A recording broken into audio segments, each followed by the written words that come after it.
Good morning to all of you out there. It's April 21, Tuesday, April 21, 2020, and you are watching Agenda on Signal TV, channels 8 and 250, and live on Facebook on One News PH.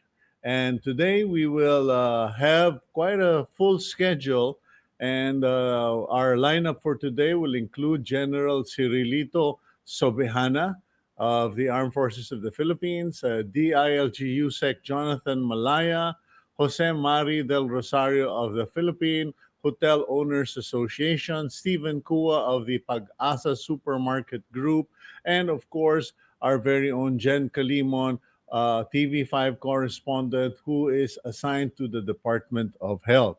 Let's get on with today's program. First, the headlines. Malacanang makes it clear that there is no plan to declare martial law. Presidential spokesperson Harry Roque said that President Rodrigo Duterte is simply instructing the military and police to strictly enforce the enhanced community quarantine over Luzon.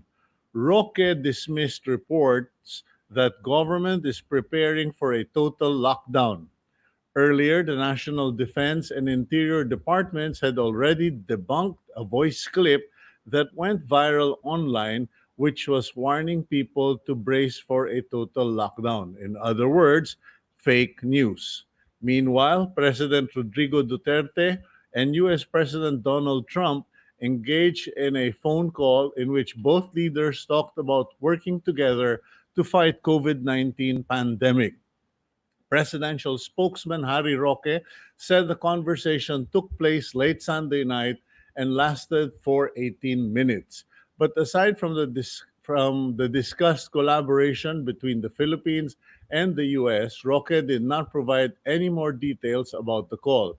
The United States is also hard hit by the coronavirus disease with over 746,000 cases and 41,000 deaths. Back here in the Philippines, 40 employees of the Research Institute for Tropical Medicine, or RITM, have tested positive for COVID-19. RITM Director Celia Carlos assured the public that the facility will not shut down but will have to adjust its operations. Carlos said that infected workers who only had mild symptoms are now quarantined in the facility's dormitories. Those with serious symptoms have been admitted to hospitals. RITM, the country's leading testing center for the coronavirus, has requested supplemental staff and disinfection of its facilities. On the ECQ front, the Department of Interior and Local Government again reminds local government units, particularly barangays, to stop imposing window hours for residents to go to markets. The limited market periods lead to congestion in wet markets, excuse me, grocery stores, and pharmacies, which is effectively a violation of quarantine protocols. Instead, the Interior Department recommends scheduling which barangays may go out at certain time frames. DILG also encourages other business arrangements such as online buying and delivery of goods. Over in Taguig City, residents of the Pacific Plaza Towers in Bonifacio Global City cry foul over the alleged harassment of police officers inside their premises. One of the residents in the condominium posted his complaint online in which he said that the police officers forced their way to their private property. The cops were not wearing face masks and were shouting at the residents at the swimming pool area. The Pacific Plaza Tower's statement confirmed that four policemen were present and that they also threatened to arrest the security personnel who tried to hinder them from entering the premises. The condominium has reached out to local government officials but has received no response yet. Here on agenda, we have also reached out to NCRPO Chief Debold Sinas for comment. We will see if we will get the chance to hear the side of the PNP on the matter. And last and saddest news for the day, former Senator Jeherson Sani Alvarez has passed away. He died yesterday due to the complications brought about by the coronavirus. Alvarez was 80 years of age. He and his wife, Cecile Guidote Alvarez, both tested for positive for COVID-19, and Cecile Guidote Alvarez is reportedly on the mend or recovering at undisclosed hospital. We send our thoughts and prayers to the Alvarez family. Sonny Alvarez was a batchmate, fellow vanguard of my father, Louis Beltran, and his passing is a loss for all of us. And we ask our viewers, please pray for the eternal repose of Sonny Alvarez, but more importantly, for his family who are struggling with a loss and caring or worrying about Cecile Guidote Alvarez. Now, let's move on to the program for the day. I hope we can get Lieutenant General Cirilito Sobejana, the 11th Commander of the Western Mindanao Command. General, good morning po. Magandang umaga sa inyo. Magandang umaga din po mula rito sa Zamboanga City kung saan nakabase ang Western Mindanao Command. Okay, General, I guess the first thing that we need to do is to convey our condolences, our appreciation for the heroism of your people, particularly those who died in an encounter with the Abu Sayyaf. Pwede po ba or could you possibly give us a background to exactly what happened? Unang-una, maraming salamat sa inyong pakikiramay. Sa 11 soldiers natin na nasawi during the encounter 4 days ago. At nais ko rin ipaalam na yung isang wounded ay namatay din kahapon while undergoing treatment sa isang hospital dito sa Zamboanga City. Kaya all in all, mayroon ng 12 fatalities in that encounter at yung 13 wounded soldiers okay naman yung recovery nila. They are all stable. So ang nangyari, tuloy-tuloy po yung aming ginagawang security operations dito sa area of responsibility ng Western Mindanao Command amidst the threat of coronavirus. Uh, while we are very active in supporting our local government units and the other agencies of the government in preventing the spread of coronavirus by way of strictly implementing the enhanced community program, we do not lose sight to our traditional role, and that is securing the public. Itong mga Abu Sayyaf, napaka cruel nila at instead of supporting the people in Sulu dahil sa threat ng coronavirus, they remain a threat to us, no? And they are even more than the virus dahil they are very barbaric in killing innocent civilians, including soldiers. Is it true, General Sobejana, that dun sa engkwentro, patay na yung mga sundalo natin, pinugutan pa ng ulo, at meron din daw mga indigenous people na sinasaktan at pinagtatataga? Is this correct, General? Correct po yun. That really indicates that they are very barbaric. I don't know if they are in a right mind. Nakikita namin parang sila high din sa droga at yun din ang observation ng ibang mga kasamahan na nag-survive. Ang nangyari po kasi while we are we really wanted to pull out our people who were hit by bullets. Dahil sa medyo nagkaroon ng running gun battle, nagmaneuver po yung ating remaining forces, leaving behind the wounded and the killed members of the armed forces. Kaya there was an opportunity for the rebel groups, the Abu Sayyaf, to come closer.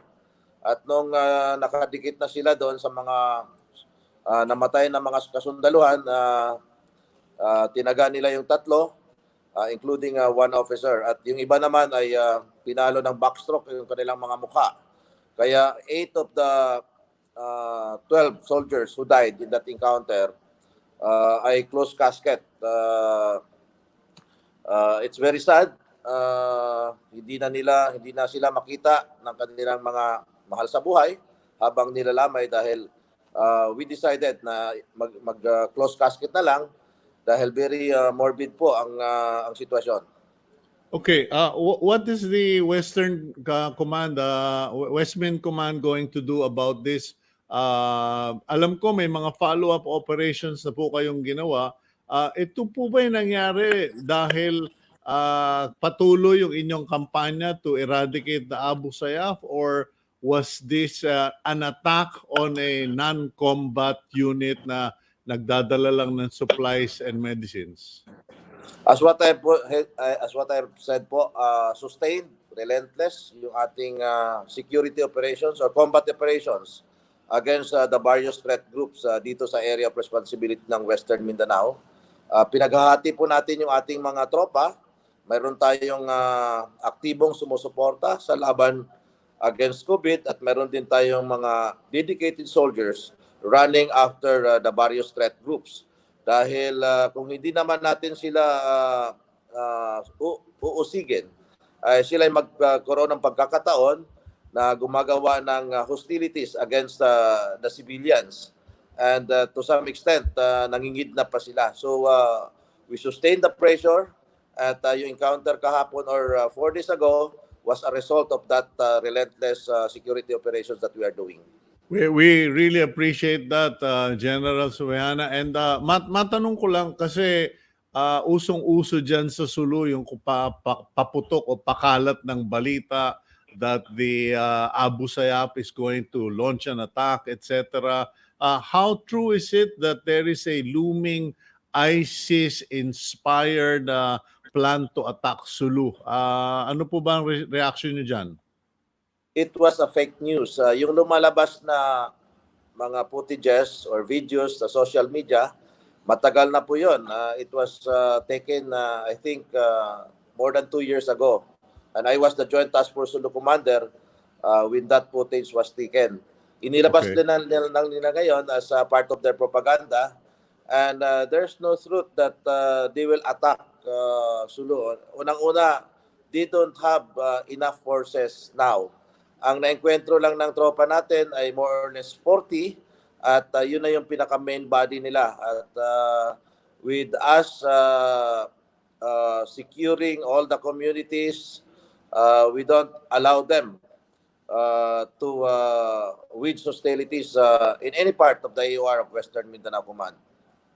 Is it part of the AFP strategy not to name or identify leaders of the Abu Sayyaf anymore para walang sumisikat, walang bida? Or kanya ba walang sumisikat na bida ng Abu Sayyaf is because they don't have one leader anymore? Well, we do not want it to glorify their names. Unang-una, there's nothing to glorify dahil sila'y namamatay tao, very cruel, very barbaric. So we treat them as one. At isa pa, yung organization nila, mayroong sariling mundo, yung bawat liderato. Nakikita Mhm. ko yung mismong head nila sa ngayon, walang effective control over his followers. Kaya I think it's appropriate for us not to name names or not to name commanders. Okay, I fully appreciate that. Now, shifting the discussion to the health and the situation of our uniformed personnel, General. Kamusta naman po ang mga tropa as far as COVID-19 is concerned? Because I'm sure you already heard sa PNP, yung mga frontliners, medyo marami rin na ang na-infect or suspected to be infected. Fortunately, ilan-ilan lang ang nasasawi. Diyan po sa AFP, especially out there in Mindanao, kamusta ang situation ng mga tropa? Across the EOR of Western Mindanao Command, among the troops assigned here, mayroon po tayong dalawang nag-positive. Yung isa naka-recover na at yung isa naman ay undergoing treatment sa isang hospital dito sa Zamboanga City. There are also few members of the armed forces assigned here in the region na masasabi or who are categorized as PUIs and PUMs. We give premium really to giving protection to our soldiers who are deployed out there to implement the enhanced community quarantine and to enforce the laws that had been implemented or issued lately. Okay, General, matanong, maiba lang ako, no? Kasi may lumabas na picture sa Facebook. Hindi naman siya negative picture, but parang yung mga nag-post medyo awang-awa sa mga kasundaluhan natin, NPNP, na mga frontliners daw na walang matuluyan except some sports stadium in Zamboanga City because they can't go back to their families or back to barracks dahil na-expose nga sila sa front line. Ano ba ang setup for your personnel who are in the front lines manning the checkpoints? Pag nag-duty na ganyan, saan ang rest area nila? Meron po tayong dedicated barracks for our frontliners. Tulad ng nasabi ko, mayroon tayong tropa who are running after the threat, the security threats, at meron din tayong mga personnel who are assigned to support the implementation of ACQ. At tuwing bumabalik sila, meron silang isang barracks na hindi sila maghalo-halo, no? Para walang contamination. At we don't want them to be deployed na wala silang kasuotan na PPE na tinatawag natin. So talagang sinisikap namin na makapag-imbak kami na maraming protective gears para sa ganun hindi naman pabalik-balik nilang isusuot ito. So ako ay very thankful din, no, not only to the national agencies but also to the people na mayroong very big heart na masuportahan yung ating mga frontliners dito sa area of responsibility. Okay, I'm sure it's already been confirmed that by the AFP top brass that they have received instructions to be on the ready to, in case there is a need to implement a martial law like or martial law style ECQ. Now, dyan po sa nasasakupan mo, kasi may natanggap akong balita that as of last night, ang magmamando raw sa mga checkpoint ay AFP na. Now, what is the situation in Western Mindanao? And pasensya na kayo, no? I will confess to ignorance. Ano ba ang nasasakupan nyo, General, pag sinabing Western Mindanao? Ano ba ang nasasakupan? And is it true that the AFP are manning the checkpoints as of last night? Well, from the very start, we are on the lead on manning checkpoints to implement ACQ together with our partners from the Philippine National Police. And also, we are mobilizing our reservists dahil they are our force multipliers. Okay. Ang Western Mindanao Command covers four regions. The Bangsamoro Autonomous Region in Muslim Mindanao, Region 9, part of Region 10, and part of Region 12. Okay. Now, how is the cooperation in the BARM area? Because I've seen in other countries, medyo naging issue yung social distancing, no crowds, and worship. Medyo in some countries, may mga Muslim mosques na pinasok ng mga frontliners at pinalabas yung mga nagwo-worship. Diyan ba sa BARM, ano ang naging agreement ng mga religious leaders as far as worships are concerned? Well, we have the same observations. No, they insist on going to the mosque to pray, not only once but at Five least times. five times a day. Yes. Nung una, it was very hard for us to convince them not to do it. But nung sinustay namin yung aming effort, appealing to them, explaining to them the negative impacts of not complying to social distancing, sa ngayon po, hindi na sila, nagdadasal na lang po sila sa kanilang mga kanya-kanyang mga bahay at naririnig naman po yung trompa na naka-install sa mga mosque. Kaya Oh. medyo na-minimize na po natin yung violation of social distancing. Ang isang challenge lang talaga ay itong kakulangan ng pagkain. Yung mga mga kababayan o kapatid natin rito na hand to mouth yung kanilang pamumuhay ay talagang nagsusumikap or nagpupumilit na lumabas para sa ganon makakain yung kanilang mga miyembro ng pamilya. Buti naman may mga interventions naman from the local government units, and of course with the special amelioration program, malaking tulong po to. Hopefully masustain natin dahil if this ordeal will be prolonged, I think baka magkaroon tayo ng shortage and it may result to civil unrest or chaos. Okay, well, we're hoping that it does not lead to that, and we will try to do our part to appeal to our viewers in Mindanao, particularly Western Mindanao, na makipag-coordinate sa office ninyo kung pwede, so that, because I'm sure there are a lot of Filipinos in Western Mindanao who would be happy to help out. Hindi lang nila alam kung saan pupunta, and maybe if you guys can put up a hotline number, baka bahain tayo dyan ng tulong.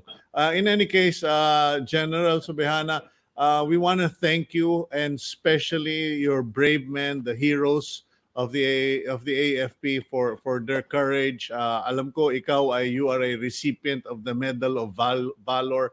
So hindi namin hahanapan pa ng mas matapang at magiting na leader diyan. But in any case, I want to give you this chance to make a shout out to our viewers if you have a message for them. Maraming salamat, Sir Sito, for including us in your program. Kami dito sa Western Mindanao Command, we will try our very best to be on top of the situation always, addressing the two fronts, the security threat and the threat of the COVID-19. While we are doing our best effort, we should also admit that we have our own limitations. Kaya itong mga limitations namin napupunuan naman ng ating mga partners from the Philippine National Police, from the local government units and agencies, and the community as a whole. So if everybody cooperates and supports our programs against these threats, I think we will end up successful or victorious in our campaign. So nagpapasalamat ako sa lahat sa kanilang suporta at kooperasyon sa aming mga ginagawa. And kami naman po sa buong Pilipinas, magpapasalamat po sa inyo at sa lahat ng inyong mga tauhan sa kagitingan at sakripisyong ginagawa nyo. May God bless all of you, watch over you, and may you stay strong, stay safe, and stay healthy. Thank you very much, General. Maraming salamat din po, Sir Chito. Okay, that is General Cirilito Sobejana. He is the head of the Western Mindanao Command, and I just want to make a shout out to all the businessmen in Western Mindanao, businessmen, and lalo na po yung mga businesswomen. Let's not forget the businesswomen because there are so many celebrated businessmen in this country, but very few have recognized the businesswomen who have converted their businesses into shops that manufacture face masks, shops that manufacture PPEs, and actually businesswomen who give money without making so much of a big thing out of it. But to those of you who are in the Western Mindanao Command, I think what General Sobejana said is just a hint of the reality. When a soldier talks about poor people who are living hand to mouth, it is literal.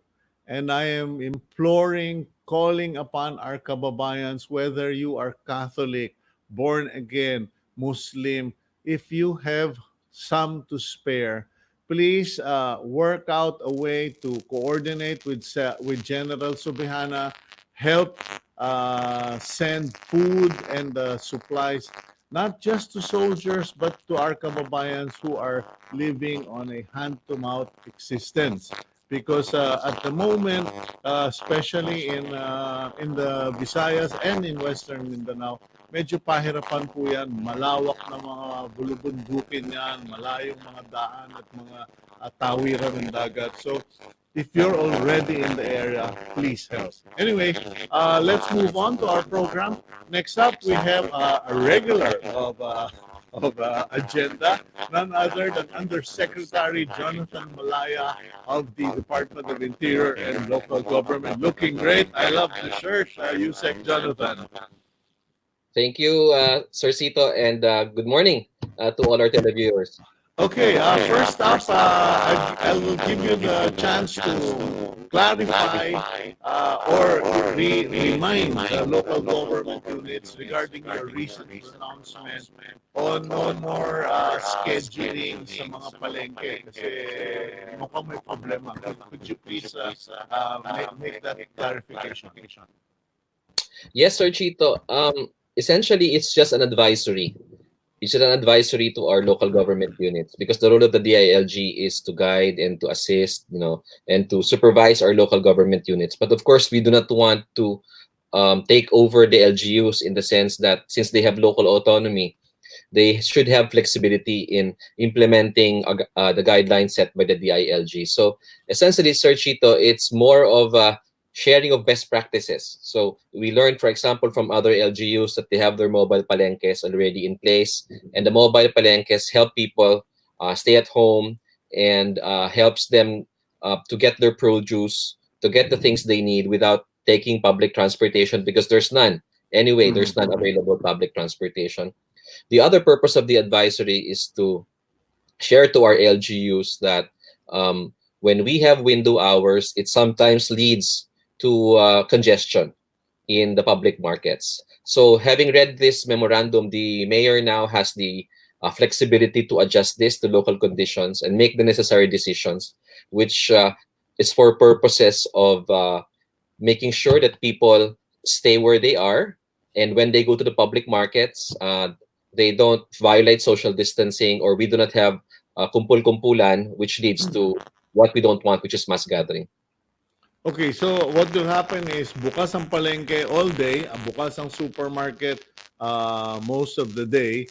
Wala nang 3-hour schedules. But gagawa na lang ng probably odd even. Is that correct? Yes, we leave it to them really. As I said, Sito, it's difficult for us to replace their judgment because they're on the ground. They know their people, they understand what they need. But we just want to share to them a best practice that we've seen across the country, that if we have those window hours, instead of preventing people from congregating, the window hours instead lead to more people in the public markets. Okay. My other life is as a crisis management consultant, and I'm wondering, has the DILG implemented an impact assessment of the ECQ? I know you guys are doing a lot of catch up. I know that it's on a day-to-day basis, putting out fires, implementing new solutions. Pero meron na bang ginawang impact assessment study that can show ano ang naging epekto nitong ECQ, not just from a medical perspective but on a local governance perspective? Ano ang naging maganda o masama sa ECQ? Well, we have, as Sir Chito, we have an emergency operations center that is running 24 hours a day, and it makes regular situational reports every 6 hours. And on the basis of these reports that we get from the ground, that we have we do make assessments, no, on how effective we've been, no. And it's nice that it's been being validated by independent studies. The last one done by the UP COVID response team has shown that the ECQ has been effective. No, it has led to a dramatic decrease in the infection rate, no, to manageable levels that our health sector or our health industry can address without overwhelming our hospitals. So, in that sense, I've seen several others studies from other groups which has validated the validity and the efficiency of the ECQ. It's Well, just that was the original intention anyway. mhm. To give our hospitals breathing and working space para hindi sila bahain, hindi sila ma-overwhelm, and we start losing medical workers left and right. So, in terms of the medical aspect, okay yung ECQ. How about in other areas? What are we learning? Well, I think we've been very effective in so far as the implementation of the strategy, because we have this national strategy, which is detect, isolate, um, treat, and recalibrate. So on the aspect of detection and isolation, so isolation, we've been quite effective. We even have surplus isolation centers now. There's a Okay. lot of them being set up in all LGUs, and many of them have not been used. Okay, Mhm. so they're just there to make sure that if we do have this peak, as they say, we have the isolation centers. The challenge now really is the testing, because although we've been getting a lot of new testing centers on the way, we're looking at the time frame. We need to massively get this testing done before April 30, so that we can go back to the new normal come May 1. That's the target, because no one really wants to have this extension. No, maybe Yeah. it's just the coronavirus who wants the extension. So really the challenge is to the testing, because we do have one, for example, in Baguio City General Hospital, which serves 3 regions. So we need more tests to be done in regions 1, 2, and 3.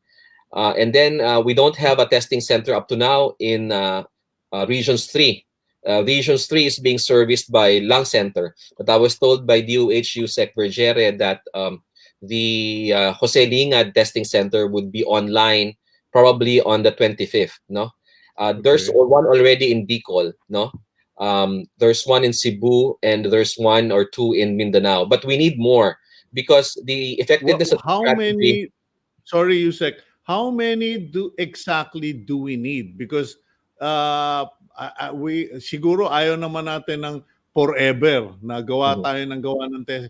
Do we know how many testing centers do we really need uh, for all of this? Well, if you're asking my opinion, Sito, no, because I'm not with the DOH, but if Yeah, it's my opinion, we should have at least one per region. one At per least one region. that can do maybe 500 tests a day. Because Mhm. I think the target is to have 8,000 tests. And I don't know really if we're there now. No, I haven't seen the latest figures from the DOH. But Yeah, if we have those 8,000 tests a day, and I'm not talking about rapid tests, I'm talking about PCR tests. No, the rapid tests, of course, are useful, but it's really the PCR that's the gold standard. So if we can get those tests up to the 8,000 level and have at least one in each region of the country, then we would have accomplished substantially our target of detecting, because only if we do the detection can we fill up the isolation centers. And the problem with the testing is it's really complicated because there's a five stages of before a testing center can be issued a license by the DOH. The one in Marikina can operate today, I think today or tomorrow. But if you can see, it took some time before the yeah. people are trained, before the equipments are put in place. So if we can have more of that, that would really be great for our strategy implementation. Okay, I know you're not with the DOH, and I don't expect you to know everything. I'm sorry, you're the closest person I can talk to right now in government. I will try. I will try. No, no, because here's the dilemma, okay? We've always said, okay, ECQ para makabuelo yung ating mga hospitals, para makabuelo ang government. So we did the ECQ, and true enough, while people stayed home, we somehow managed to control the growth of the contamination, the numbers of contamination. And now we were able to first put up triage tents outside the hospitals. Now we have the mass quarantine areas. And now we are doing testing. But the reality is there is no vaccine. There is no known cure. The closest everyone and anyone has predicted is September of this year, if not 2021. Now, the problem we're having is some people will have antibodies. Some people are cured from COVID and recovered from COVID. But that doesn't change the game. COVID virus is still there. The contagious disease is just waiting for someone to pass by. What numbers are we talking about and why? Kasi parang sinasabi ng mga iba na yung new normal, there will be no back to normal. The new normal will be social distancing, face masks, limited people in offices, and no mass gathering, etc. Kayo ba sa DILG, meron kayong idea what the new normal is supposed to be and how you guys are going to implement it? I'm sorry, nanggigigil lang mga tao kakatanong sa akin na. I think, Sito, there's one important point that we seem to forget, that the quarantine itself is a kitless test.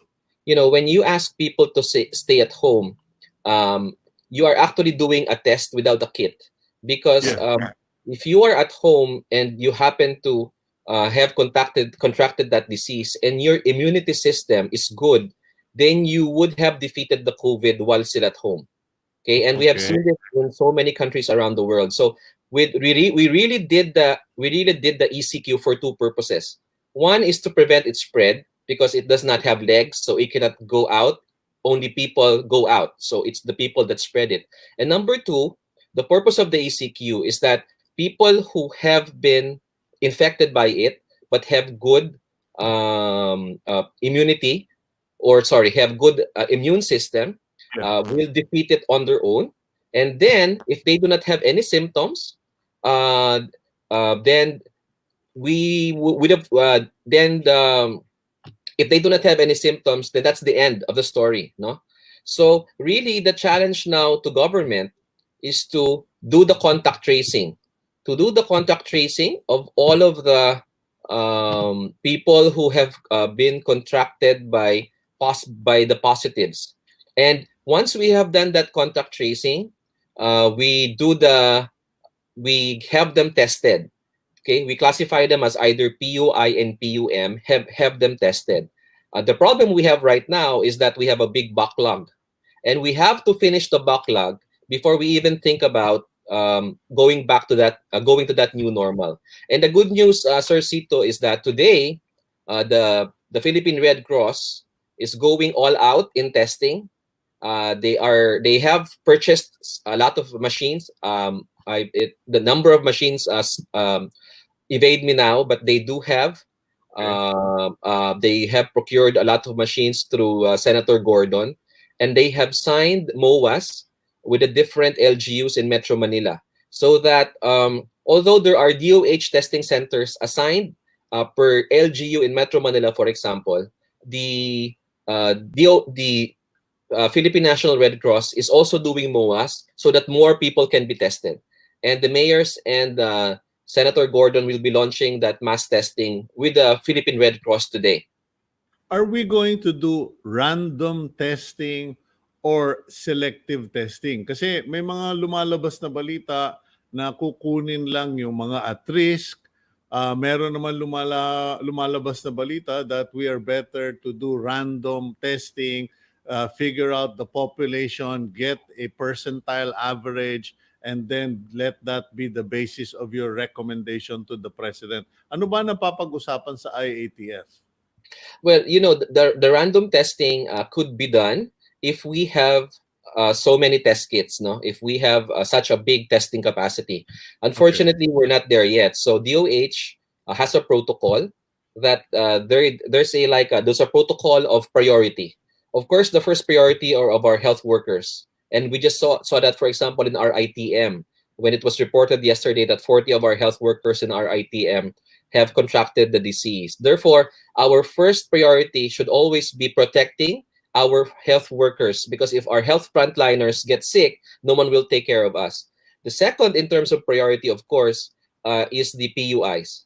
We have a backlog as of now of PUIs. Let's finish them off, and so that we can now proceed to other people, no, who want the tests, and then finally the random testing, because the random testing would give us a sense of confidence. And I suggested this, Sir Cito, in to the Bureau of Jail Management and Penology, Yeah. because when we were talking with the DOH on how to proceed with BJMP, they already have isolated 50 people, and they have tested already the 50 people, and there's no one else to test, and yet there's fear that the disease could have spread to the other cells of the BJMP, because 18 of the inmates and 18 of the jail officers have contracted the disease. So there's a slim chance of that. So I suggested to the DOH, why don't we do a random test by cell, just to make sure? And they agreed. So we're doing that. So once we already finished the testing of the PUIs, the health workers, and those that required it, we can now move to testing of random testing. So really the critical thing right now, Sir Cito, is really about increasing the tests, because as you can see, we already have the isolation facilities ready, the infrastructure is ready, resources have been given to all local government units nationwide. Contact tracing is now being done under the leadership of the DILG and implemented on the ground by the PNP and the city health and municipal health officers. So the national strategy is working, but we seem to have some difficulty in the test because, as I said, this is a complicated laboratory-based test that takes Yeah. quite a while to get on stream. Okay. Final question. And I don't want to put you in the spot, but I already interviewed one of the medical advisors of the IATF regarding where they are inclined to go as far as the decision the president has to make this week. What is the leaning of the DILG in terms of the ECQ? Are you guys inclined to extend it, or are you inclined to lift it? And what areas would you first start with?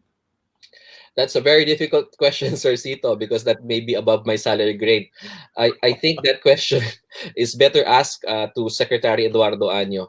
But Uh, if I were to share my personal opinion, and yeah, okay.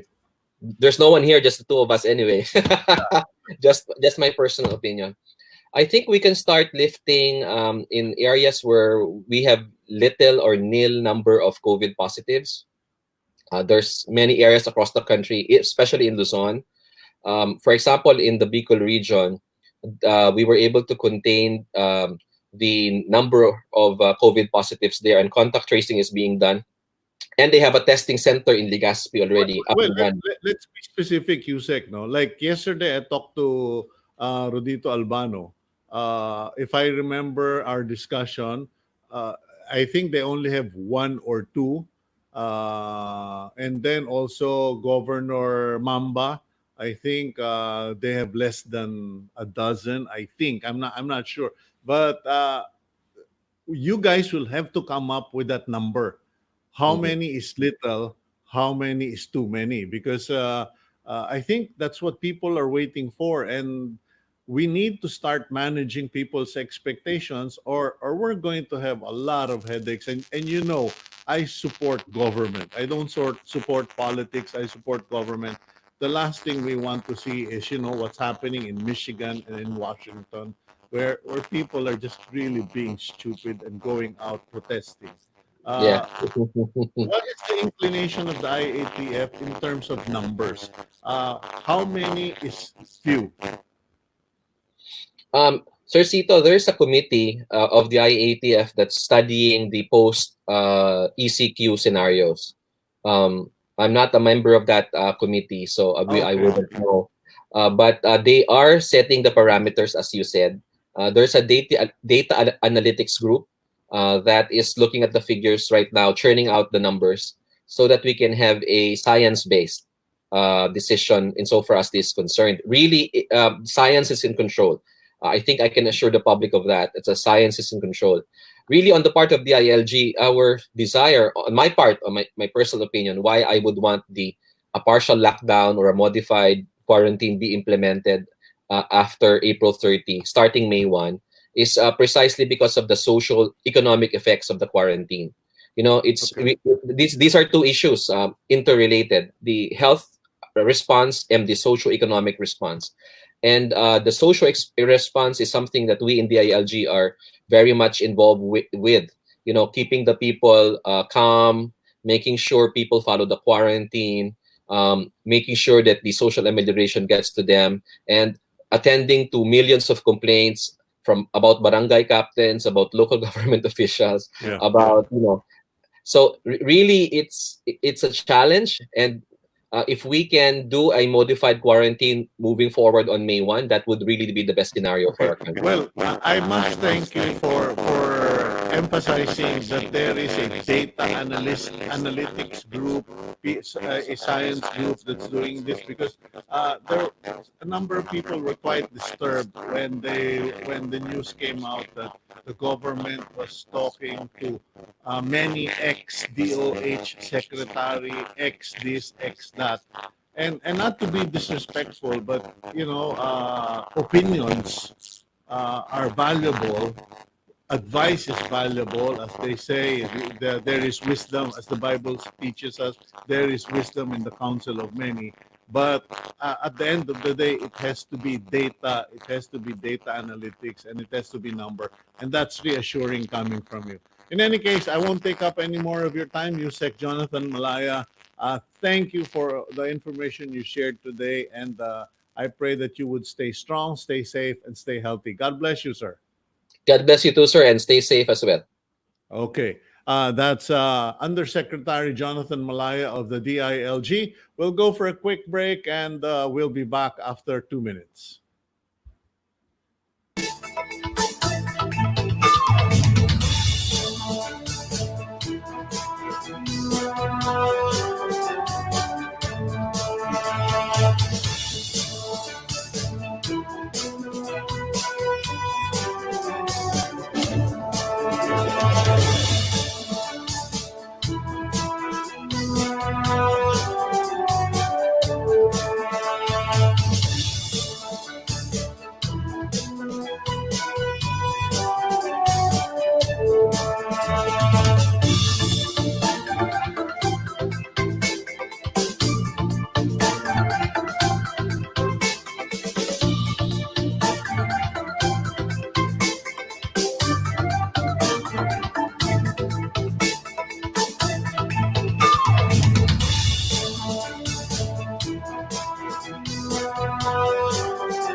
Okay, you're back here on Agenda. I'm Cito Beltran. You are watching us via Signal TV, Channel 8 and 250, as well as on Facebook Live via the One News PH Facebook page.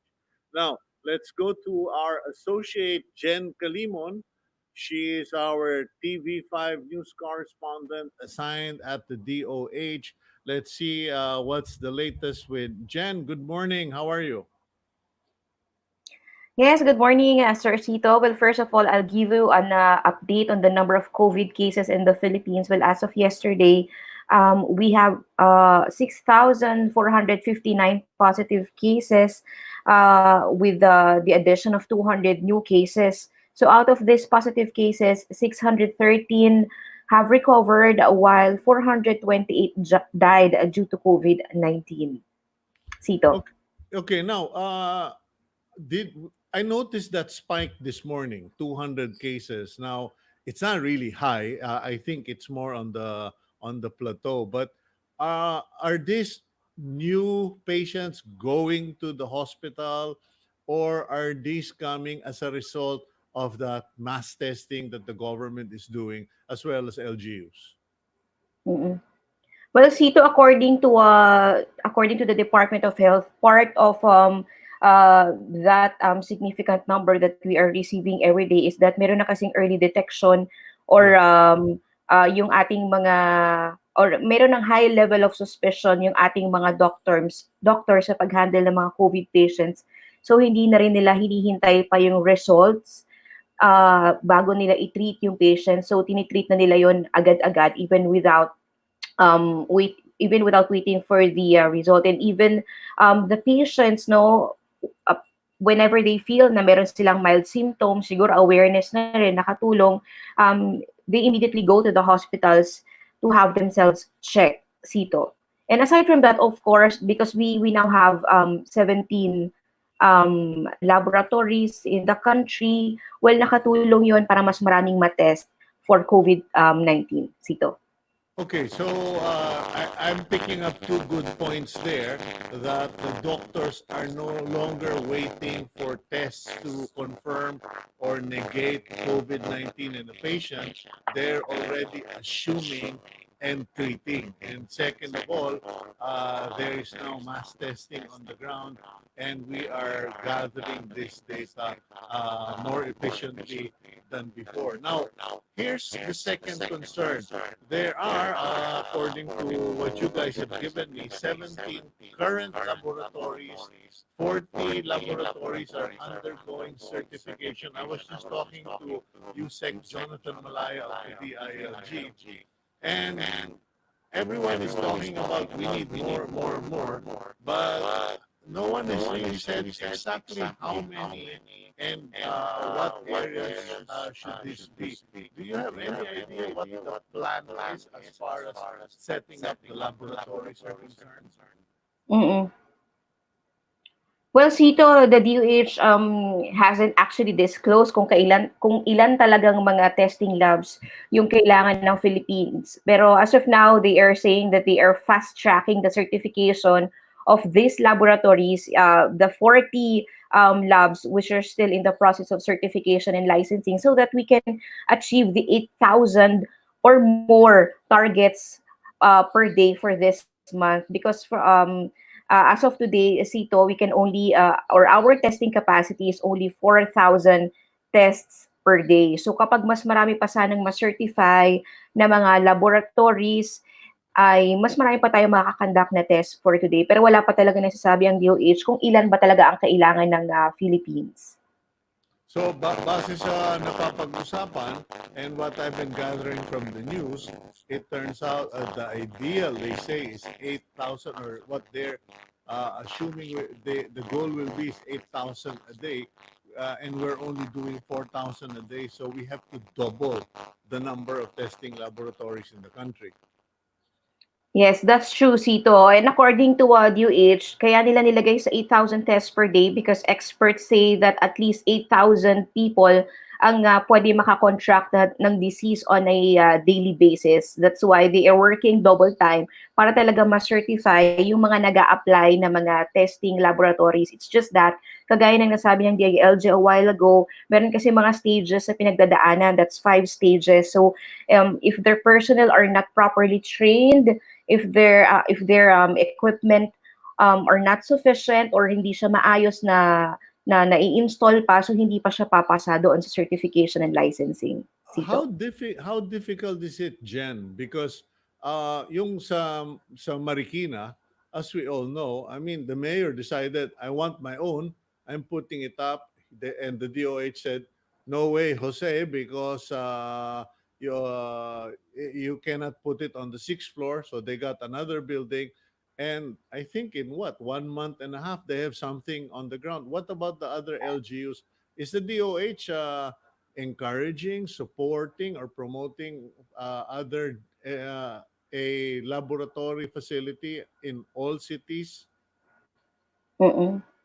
Well, Sito, the DOH comments naman the effort of Marikina LGU. It's just that they explained before na the reason why they did not give license, no? Why they did not give license to Marikina ng mas maaga was because hindi pa sila nakakapag-comply doon sa mga requirements set by the DOH and ng IATF. And they also encourage other LGUs kung kaya nilang magkaroon ng local testing, local mass testing sa kanilang mga constituents, sa kanilang mga nasasakupan. Well, the DOH welcomes that. It's just that they have to comply with the requirements of the DOH and IATF before sila mag-set up ng ganong mga facility, Sito. Okay, for the last 2 days, Jen, lumabas na yung balita, the news has come out of that COVID-19 infection or contamination at the RITM.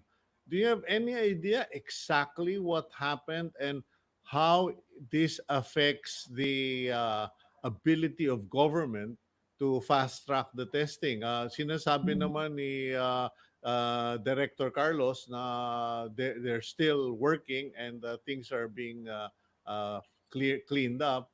But paano ba nangyari dyan? Mm-mm.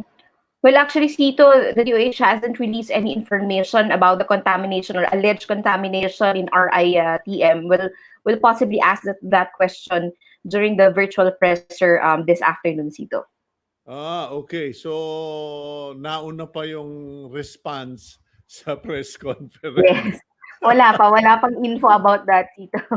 Okay, because meron ng detalye sa media, 41 personnel RITM. of the RITM have been placed under quarantine Quarantine. because of that.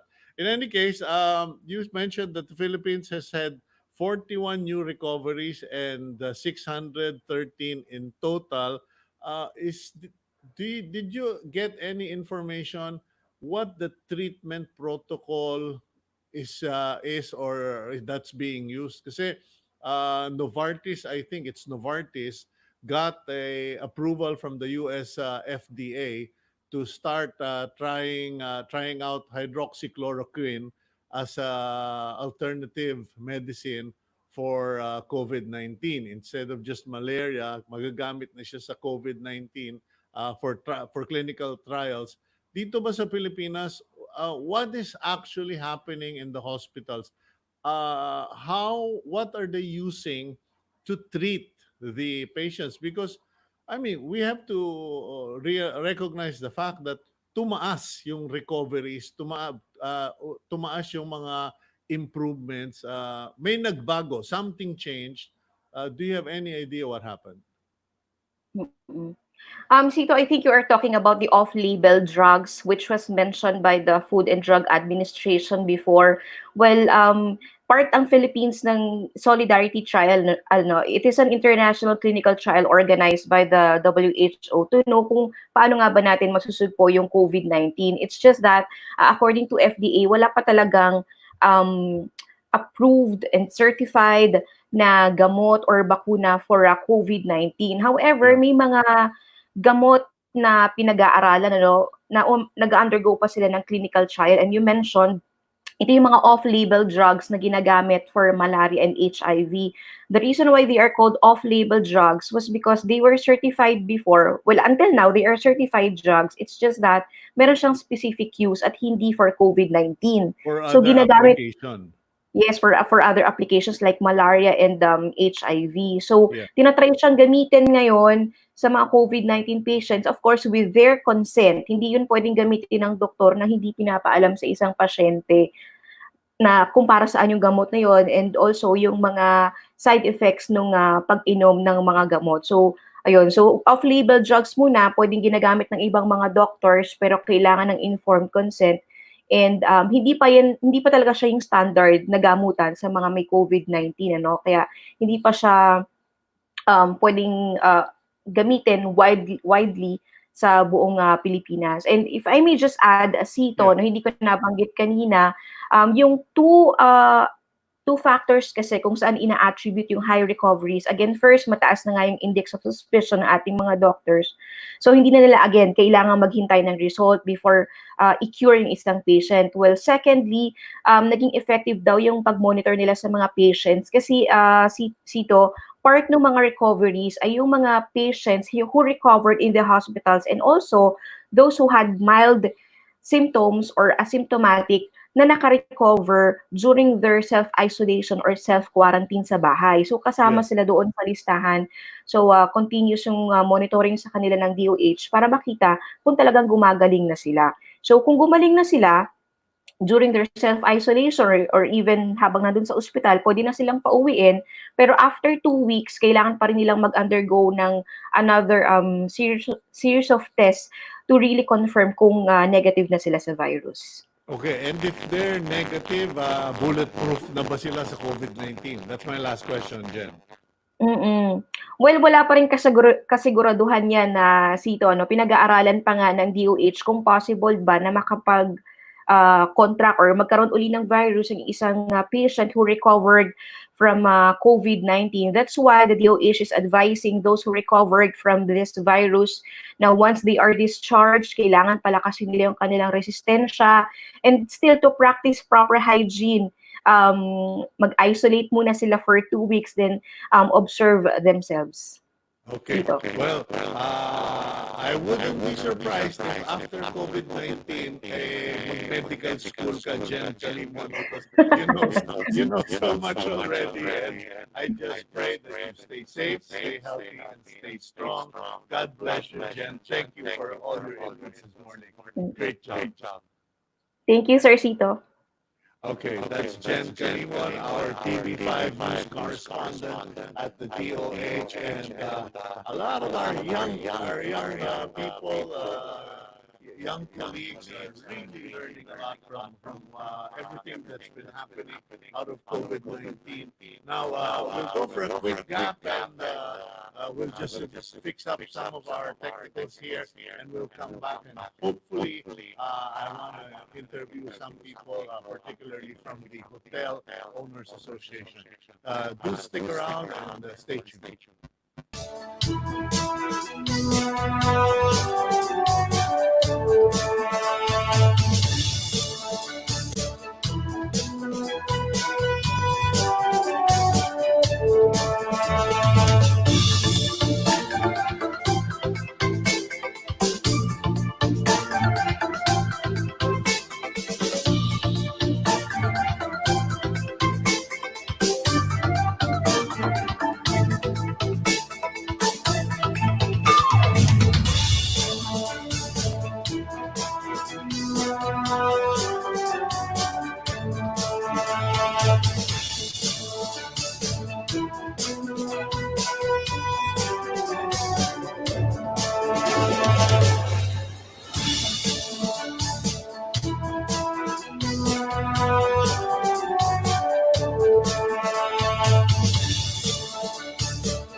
Okay, you're back here.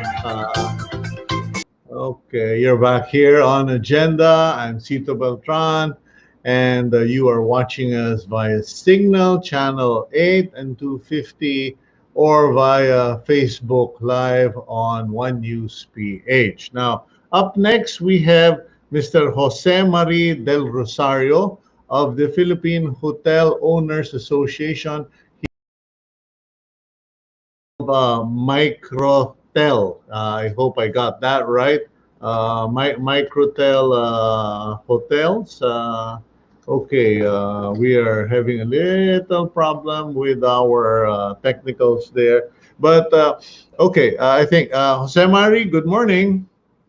Can you hear me? Yeah, I can hear you. You're looking good, sounding good. In any case, getting on with the program. Uh, you're live already, okay? So Okay. I just want to find out first because my friend Art Lopez, one of your associates, was recently quoted in the newspapers that the Philippine Hotel Owners Association was sending out an SOS to the government for bailout. And it's not uncommon in these times because even in the United States, the U.S. government has put a bailout fund for airlines. Now, what is the situation for hotels in the Philippines? Uh, can you give us a picture, please? Well, we've been hit really very bad, in the sense that we are not allowed to operate unless certain circumstances like foreigners leaving, accommodating OFWs. But the big sector that we are supporting now are the BPOs that are continuing to operate. So, in terms of some numbers, there are about 348 hotels that are operating, but a lot of them are not our members.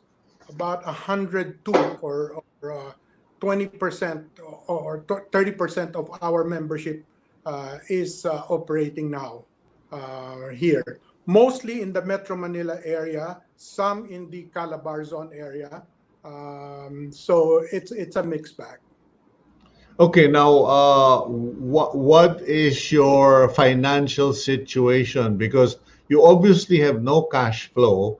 What is the situation of most hotels in Metro Manila? Because I think the biggest fear that the economists are talking about is when a hotel is heavily borrowed or have loans to service and they don't have the cash flow that essentially is a death sentence for them.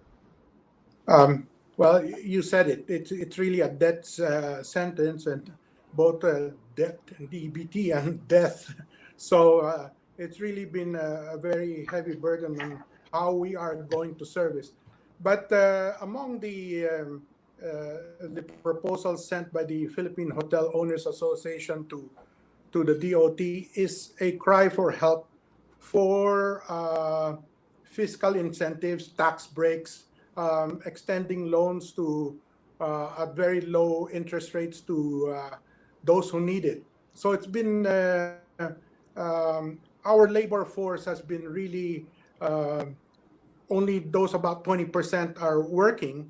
So it's been bad in terms of just giving out the payroll up to this point in time. Have you guys managed to come up with a plan, an actual plan? Because the way you're rolling it out, of course, we have to worry first about the staff and personnel. In fact, I was just asking a friend at the peninsula yesterday what's happening with all the foreign or with the expat employees of all the hotels. And apparently, most of the expats are grounded in Manila if they weren't able to get out. They're also not getting any assistance except, I suppose, a place to stay and food. But do you guys have a plan? Well, these are all plans that are going to take effect only in the long run. Whether we're talking about tax breaks or assistance to laborers or let's say, bank financing, these are just programs that are going to take effect maybe towards the end of the year and beyond. Yeah, Um, but will you guys make it to the end of the year or beyond? Because I used to be in the tourism industry. I used to build resorts, and I know for a fact that when stuff like this happen, global problems like this happen, the recovery is 5 years. Now, I also know for a fact that many in government don't have any idea exactly where to start in terms of helping you. So you at the in the hotel associations would have to come up with the plan and submit the plan to the president. to be honest, Sito, some will really have to shut down. Wow. That's being very honest, especially those that are in the far-flung resorts that are dependent on leisure business as one, and foreign travelers. So if there are no flights coming in, no foreign tourists coming in, what do you do? You're just saddled with payroll. Um, so that's being very honest. Okay, Um, how many percent of the hotel owners association's business uh, is dependent on foreign guests? Because I know for the longest time the orientation has been to attract foreign tourists, and now you don't even have local tourists. Would opening the country help? I don't think people will want to travel in any case. There have been, you're absolutely correct. There are no foreign tourists coming in, and even if there are, it will take such a long time before it ramps up again. Okay. Whether it's business travel and even worse, leisure travel. So for us, the lucrative markets really are those that are 4 hours flying time. So that's Japan, Korea, China. They are also severely hit. And when we reopen, we're all going to be competing in the same markets. So Yeah. the next page to look at is actually domestic tourism. But Yeah. even at that, you're not sure of the level of the appetite to travel. The disposable income is low, and so there you go. It's really very difficult. The You know, ramp up times, Sita, if I may say, when we have typhoons or earthquakes, our ramp up is sometimes 3-5 months before we can get some decent occupancy. But in this case, for example, my manager in Boracay says, at the end of 1 month, he says, it's already worse than the 6 months closure that they had last year. So it's that bad. yeah, it's really bad. Now, here's another problem, and look, I don't want to put a magnifying glass on the problem, but I think if any of our government officials are listening, they will get a better picture. Now, the profile of your employees, how many percent would actually qualify for social amelioration support? I think what most of your employees are more above middle class, aren't they? No, a big part of them are minimum wage earners because we're talking about housekeeping people, cooks, waiters. Um, and mind you, those departments I'm talking about, let's say banqueting and restaurants, that's gone because social distancing will require that no functions, no weddings, no. Yeah, yeah, but that's precisely my point, Jose Mari. They may be minimum age workers, but they're not the poorest of the poor. So Definitely. they're not going to get any help from government unless they fall under the middle class and unless the government makes a special fund. Uh, how what is the Hotel Owners Association doing or can do to help that lot? Well, first, there is that program camp for the ones that are put in place by Department of Labor. The sad thing about it is they have ceased to accept new applications because they said that they have already consumed the fund. So that's about 1.2 billion or something. So and in some cases, we have not even received any acknowledgement that they have gotten they just overwhelmed. They're just overwhelmed. Yeah. So to answer your question, we really have to just dig into our own pockets in terms of paying salaries up to an X period in time. We try as much. We try But for to. how long? How long can you manage to do that, Jose Mari? Some have already gone into a no work, no pay situation since the end of March. In our case, the Finma Microtel hotels, we've paid them until the middle of the month, April 15. Some of the hotels, the big five-star hotels, some have gone the full stretch. But again, there's a lot of contractual workers in our case, in our industry. Those are the ones that are going to be severely hit. Okay. Well, look, the best thing I can do from my end is to keep encouraging people to think of places to go to, hotels to book at once COVID-19 ECQ is lifted. And I guess to call upon the general population to pray for all the workers in the hotel industries and including the hotel owners. We wish you all the break, all the luck that you can get and God's grace on this one. Thank you, Sir Mari. We'll have to leave it at that for now. Thank you very much, Cito. It's a pleasure. Okay, that is Jose Mari del Rosario of the Philippine Hotel Owners Association. And I don't know. In one sense, it's good to know exactly what the hotel owners and the hotel industry is facing so that people can just keep them in mind, particularly our legislators and hopefully our members of the executive department, so that we don't lose all of that we don't lose that entire industry because it takes years and years to build it up.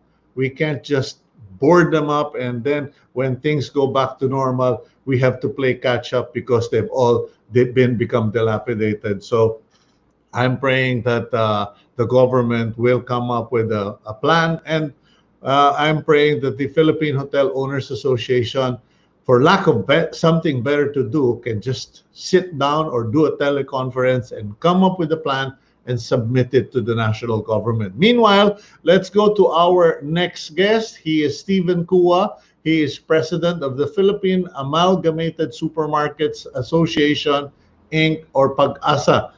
He also serves as the president CEO of Welcome Supermarket. Stephen, are you there already? Okay, I just found out that Stephen got disconnected. If he's watching, I hope you can reconnect. But in the meantime, just judging from everything we've done so far this morning, okay, there. Stephen, is that you? Yes, that's me. Sido, hi. Okay. Morning. Good Okay, morning. it's a bit dark around you, but you look good. Clear. Your face is quite clear, so we can see you. In any case, good morning, Stephen. I guess Mm. first question to ask you is if, and I guess it's not an if, it's probably when the ECQ is extended. What is the situation among your members? So far, you guys have been doing great. It's been excellent. I've seen some of the supermarkets continuously stocking up. What is our situation as far as the food supplies? Well, yeah, it's improved already. No, I mean supplies have improved. Have been coming in. We've been chasing again. After different problems, no, along the way. Okay. Um, Siyempre, hindi nakakalabas yung mga collectors ng mga suppliers, no. So what's happened is now over credit na yung mga ibang supermarkets, no. So Okay. they're after payment naman. Otherwise, they won't be delivering. So one problem after another. But discarte. No? We have to do what we can. Operators are shuttling their employees. Some have housed their employees near the places of work at our expense, no? And we're doing whatever it takes, no? Pero yun na nga, kulang kami sa tao, so kabaligtaran nung hotel and the restaurant business, no? Kami Yeah. ngayon, we're still hiring people, pero we gotta get good people because customers will get mad if we don't serve them properly. Mm-hmm. So, okay, well, it's a good problem to have that collectors can't knock at your door, but Yeah. it's also revealing that the supermarket sector, or I don't know if you are considered an industry, but the supermarkets have not gone online. I mean, most of us assume na, you've got a big supermarket. I'm sure you must be paying all of your creditors, suppliers via online banking. Is that not the case right now? For some, yes, the bigger suppliers. Not all suppliers would expect payment online. And that banks are not open. I mean, ilan lang per area, no? So that is a problem. You have to line up in banks sometimes 1 hour just to get in to make a deposit, no? Of course, online payments pwede, no? Through online payments. Okay, so how has the business been? Because some of us tend to think that this must have been a boom, a blessing for the supermarkets because people are buying more than normal. Is this a good thing or a bad thing? Both good and bad. Good in the sense that, good sales, no? Bad, Yeah. uh, there's this notion that everybody's doing very well during this time, but some members outside Metro Manila, their sales have dropped below their average, no? Because there are no stocks being transferred to them, no? So it's a prioritization of distribution of goods. That's the main issue in the first few weeks, no? Right now, it has more normalized, no? To a certain extent, no? Because some barangays have not allowed factories to operate, no? In full capacity. No, some have just asked their factories in their areas to close for 2 weeks, and then allowed only 25% of their personnel to go in for work for social distancing purposes. No, so Yeah. hindi back to normal actually. No, pero yun na nga, it has improved, and that's good. But fatigue is setting in. No? So some supermarkets have closed on certain days of the week, no? So that pahingayin yung tao dahil wala nang days off ang tao, no? At hindi na rin nakakakain minsan, lalo na kapag may biglang balita, rumors of a total lockdown in selected areas of Metro Manila, Yeah. biglang you'll find biglang hahabang pila ng mga tindahan malapit dun sa area na yun. So hindi pa rin natututo yung mga buyers na there is no need to panic, there is no need to panic buy. They're still reacting to the slightest hint of a Because lockdown.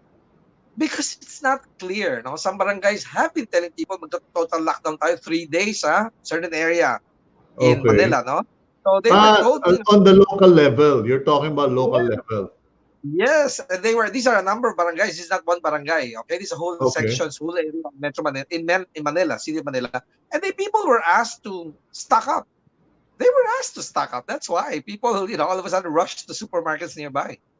Yeah. Now, what about your frontliners? Kasi, I mean, awa ng Diyos, thank God, I have not really heard of a cashier or a security guard or a stockman getting Right? It's a sick good one. in the supermarkets. Yes.